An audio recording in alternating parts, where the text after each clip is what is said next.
আমি খুব অবাক হয়ে গেলাম যে আমাকে গ্রেফতার করার পরের ঘটনায় আমাকে মামলা দেওয়া হয়েছে। কোনো একটা মাধ্যমে আমার স্ত্রীর মোবাইলে যোগাযোগ করে তারা আসলেন এক সেট পাঞ্জাবি পায়জামার সাথে নিয়ে। এই ঘটনা আরো অনেকের সাথেই ঘটেছে যে আমরা যখন কেবল গ্রেফতার হয়েছি, কারো যদি কাছের কোন মানুষ আমাদের কাছে এসেছে, আমরা আসলে আবেগ সম্পূরণ করতে পারি নাই সেই সময়টাতে। আমি এর আগেও কারাগারে গিয়েছি, কিন্তু তখন তো আমার সহধর্মিণী ছিলেন না। তো এবার আমার সহধর্মিণী, আমি থানার গারদের ভিতরে লোহার শিকের বাইরে আমার সহধর্মিণী, তার কান্না জড়িত চোখ, অশ্রু, সেই বিষয়গুলো যে আমাদেরকে পরের একটা দীর্ঘ সময় পর্যন্ত, আমাদের মুক্তি পর্যন্ত আমাদেরকে পীড়া দিয়েছে। শাহবাগ থানার একটা কথা বলি। শাহবাগ থানার গারদ থেকে গেট হয়ে সামনে রাস্তাটা দেখা যায়। আমি রিমান্ডে আমাকে রাখা হয়েছে। কিছুক্ষণ পরপর একজন একজন মানুষকে ধরে নিয়ে আসা হচ্ছে, মারতে মারতে তাদেরকে রক্তাক্ত করে ফেলা হয়েছে, এবং ছাত্রলীগ যুবলীগ তাদেরকে মেরে মেরে থানায় নিয়ে আসছে, আর পুলিশ তাদেরকে গ্রেফতার করে গারদের মধ্যে আটকে রাখছে। আমরা যারা কারাগারে গেলাম, আমাদেরকে রাখা হলো কন্টেম সেলে। যে কন্টেম সেল একজন বন্দির জন্য তৈরি করা হয়েছে, এরকম একটা কন্টেম সেলে আমাদের 5, 6, 7 জনকে রাখা হলো, যেখানে কারাবিধি অনুযায়ী আমরা আমাদের আত্মীয়দের সাথে কথা বলতে পারি, সাক্ষাৎ হতে পারে, যোগাযোগ হতে পারে। আমাদের কোনো আত্মীয় স্বজনের সাথে আমাদেরকে একটা দিন কথা বলতে দেওয়া হয় নাই। আমরা যে রুমগুলোতে ছিলাম, সেই রুমগুলোতে ছিল 24 আওয়ার লকআপ। এত ছোট্ট রুম, সেই রুমে 5 থেকে 7 জন বন্দী, 24 ঘন্টা সেই রুমের মধ্যে আমাদেরকে আবদ্ধ করে রাখা হয়েছে। কি কষ্ট সেটা বলে বোঝানো সম্ভব না। আমি এর আগেও কারাগারে গিয়েছি। 100 টাকা খরচ করলে 3 মিনিট কথা বলা যেত করোনার সময়টাতে, কিন্তু এবার ওভার ফোনে কথা বলার সুযোগ দূরের কথা, জেল গেটে এসে আত্মীয়দের সঙ্গে সাক্ষাৎ করব, রুমটার একটু বাইরে বেরোবো, সে সুযোগটাও আমাদেরকে দেওয়া হয় নাই। জেলখানার খাবারের মান সেটা আলাদা করে আর বলার কিছু নেই। একটা রুটি সকালবেলা, একটা রুটিতে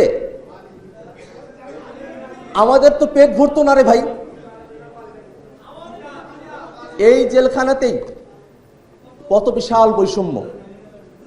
যাদের পয়সা আছে ওরা কিন্তু কিনে খেতে পারত, আর এত মানুষ আটক হয়েছে, রাস্তা থেকে ধরে নিয়ে গেছে, পরিবার জানেও না যে আটক হয়ে গেছে, মারা গেছে না গুম হয়েছে, লাশ কোথায় আছে, এই চিন্তায় পরিবারগুলোর দিন কেটে গেছে।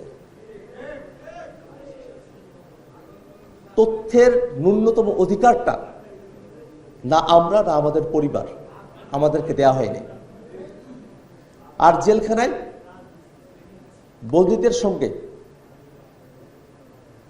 যে অসম্মানজনক আচরণগুলো করা হয়েছে, তাদেরকে ঠাই বসিয়ে রাখা, তুই তুকারি করে কথা বলা, গালিগালাজ করা, এটা কোনোভাবে আমরা যে মানবিক মর্যাদার কথা বলি সে মানবিক মর্যাদার সঙ্গে যায় না। আমরা এই জায়গাগুলোতে একটা বড় ধরনের পরিবর্তন চাই, এবং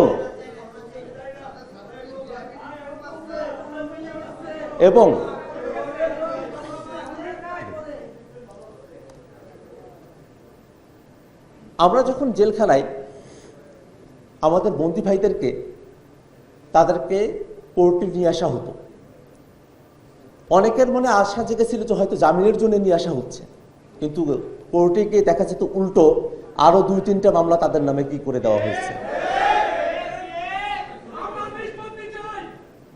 আমাদের নামে এখনো অনেকগুলো মামলা পেন্ডিং আছে, সেগুলো অবশ্যই আমরা নিষ্পত্তি চাইবো। আমরা একটু কথাটা শেষ করি।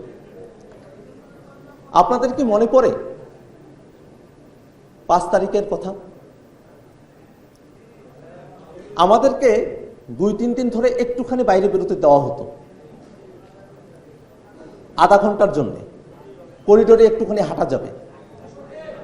5 তারিখ দুপুরবেলা আমাদেরকে একটু বেরোতে দেওয়া হয়েছে, আমরা করিডোরে হাঁটছি। 5 মিনিটের মধ্যে বলা হলো যে জেলার সাহেব আসবে, সবাই রুমে ঢুকেন, সবাই সেলে চলে যান। তা আমরা হন্তদন্ত হয়ে সেলের মধ্যে ঢুকে গেলাম, সেলগুলো বন্ধ করে দেওয়া হলো। কিন্তু কারারক্ষী নাই, মানে এমন কোনো সময় নাই যে সময়টাতে রুমের সামনে কোনো না কোনো কারারক্ষী না থাকে। কিন্তু হঠাৎ করে কোনো কারারক্ষী নেই। কি হয়েছে আমরা তো কেউ কিছু জানি না। আমরা যারা সেল এরিয়াতে ছিলাম জানার কোনো সুযোগ ছিল না।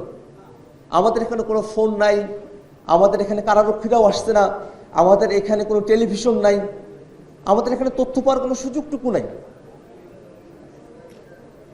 হঠাৎ একটু করে গুজবের মতো শুনলাম যে হাসিনা পালায়া গেছে, কিন্তু তখন তো বিশ্বাস হতে চায় না। প্রায় দুপুর গড়িয়ে বিকেল হয়ে যাবে, এই সময়টাতে জেলখানার অন্য প্রান্তে হই হই রই রই শেখ হাসিনা গেলি কই যখন স্লোগানটা তৈরি হলো,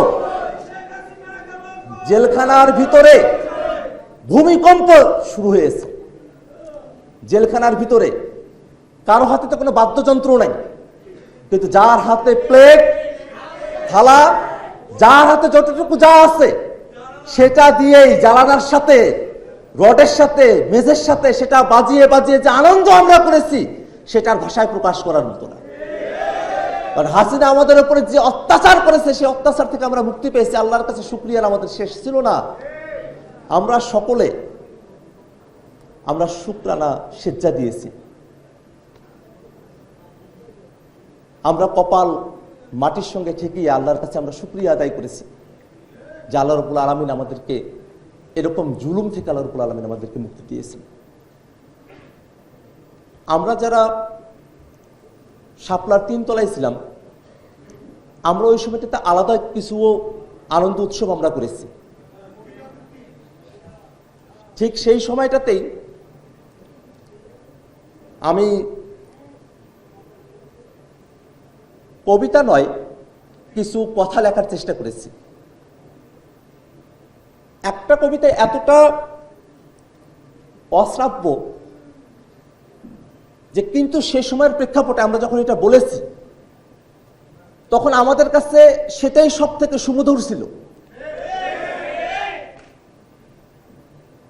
আমি পুরোটা বলবো না,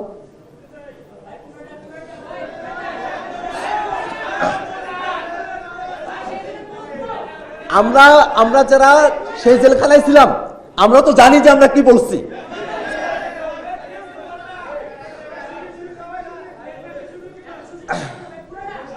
না, পুরোটা বলা যাবে না। আচ্ছা, সে সময়টাতে আমরা তো বিক্ষুব্ধ, আমাদের আনন্দ প্রকাশের আর দ্বিতীয় কোনো অপশন নাই। সে সময় আমি লিখেছিলাম,